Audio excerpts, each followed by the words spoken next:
Hi guys, welcome back. Today I wanted to talk about my program textbooks and the classes that I use them for. I wanted to talk about my first 3 weeks of the program, give you a little update, and I also wanted to talk about some advice that I would actually give myself if I were to go back and start the program again, so that anybody who's starting the program now or soon or next year can maybe take this advice and use it to better themselves while in the program. So the first class that I have every Tuesday and Thursday morning at 8 a.m. is my respiratory anatomy and physiology. This is the textbook that we use for that class. As you can see, it's not too big. It wasn't cheap. None of the textbooks are ever cheap, as you know. I did buy all of my textbooks because I can mark them up, I can keep them as a reference for later when I'm a respiratory professional. I really like this book because it has a lot of really great diagrams. So here's an example of some of the really good diagrams. It has everything's in color, everything's labeled really well. I also use the little post-it tabs to help me mark the pages. I really like this book. It goes really well with some of the other books that we use in the program. My anatomy and physiology class is actually a lot of fun. Our teacher really explains the concepts, and we've already done anatomy and regular physiology prior to the course, but this is a respiratory specific anatomy and physiology combo course, and it's going really well, honestly. I think it's a lot of fun. We do a lot of teamwork, and he always asks us questions. And we also get a lot of handouts from all of our courses, not just anatomy and physiology. This one has the slides with room for notes. They may be different. Sometimes it's just the slides, or sometimes it's diagrams for us to fill out, but these are really great. If your teacher doesn't give them out, I would suggest you just find some on Google and print them out for yourself, because they are great learning tools and they're really good supplemental learning while you're in the course, and as you're learning about that specific system of anything, you can fill it out, study it, and learn it in the way it looks, not just the way it sounds in a textbook. For our patient assessment class, we actually use two books. We use this one, which is the practical math for respiratory care or respiratory practitioners. It is not easy to read or to understand. There is a lot of practice questions in here if you're having trouble or if you need to brush up on your math, but I suggest if you don't know something that's in here and the book isn't helping you, maybe Google it or ask a tutor or someone else to help you, because honestly, the gas laws and things like that are not easy to remember. So use flashcards, use a tutor, do whatever you can, but you will need to know a lot of what is in this book. For our respiratory care pharmacology class, we use this Rouse Respiratory Care Pharmacology book. Again, it's not that big. This one is also not very easy to understand. It's complicated. If you've taken pharmacology, it might be a little easier for you, but I took pharmacology a long time ago. I honestly don't remember a lot of it. And you should make flashcards and again, see a tutor or do whatever you need to do to help you remember the terms and the definitions from these books. And the last class I actually have, because I have 4 classes this semester, is the healthcare concerns class. And in that class, we cover issues in hospitals, hand washing, how can we prevent patient harm, pretty much basic things that all healthcare providers should know. And for that class and all the other classes, pretty much all of my classes use this book, but this is the bread and butter of respiratory care. It's Respiratory Care Practice and Principles by Dean Hess. This is a humongous book. It weighs at least 5 pounds. It is huge. We do have to carry this to class and it kills me every time, but this has so much information in it. It is a great book. I highly suggest that you buy this because you're going to need it throughout your respiratory career. You will need it in the next 2 years if your program is a couple years long.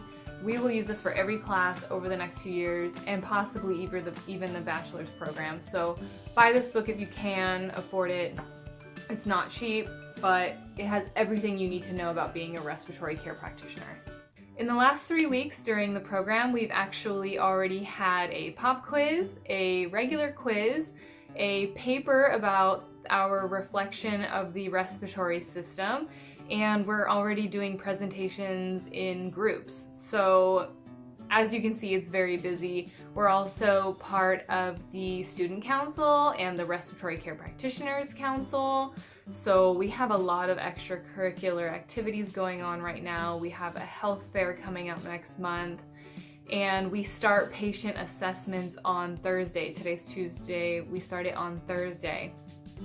So honestly, I've been really busy. If you've seen my other videos, you know I get up at 6 o'clock in the morning, and I apologize for being MIA over the last 2 weeks, but it has been so busy, and the readings for these classes take a long time. We have some worksheets that are fill in the blank, and it is difficult to find this information out of these 4 books. So we're doing a lot of Googling and a lot of group studies. But overall, I'm having a lot of fun. I'm really enjoying the program, and I can't wait to keep you guys updated over the next couple of years of how it goes. Some advice that I would give myself before I started the program, and that I would like to pass on to people that are just now starting or going to start pretty soon, would be watch less Netflix. I have been binge watching a lot of shows over the summer, and I'm kind of in that habit, and I really need to break it, because that's an hour episode that I'm watching 2 or 3 episodes of a time. That's 3 hours of reading I could have done that day. So if not cut it, then just, maybe watch an episode instead of 3. But it is difficult because you will feel like you're studying all the time, and that you're in class all the time, and that you don't have time for anything fun.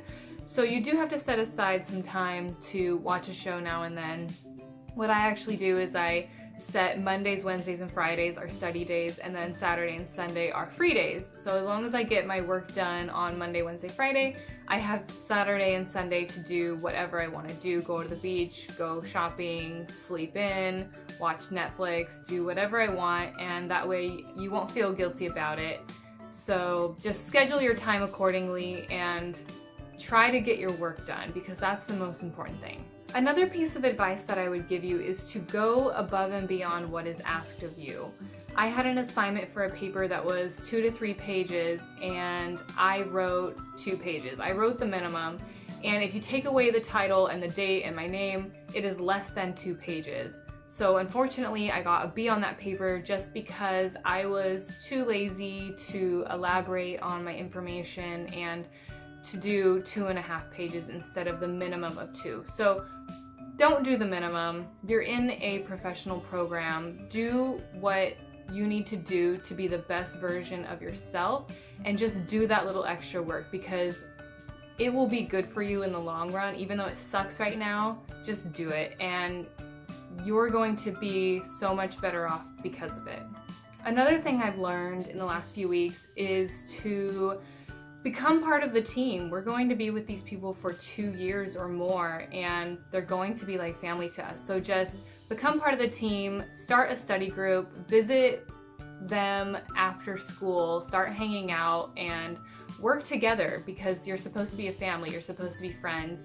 And maybe even join the student council, or if you have a respiratory care club, join that, because again, you'll be better off for it in the long run if you become part of the team and work together.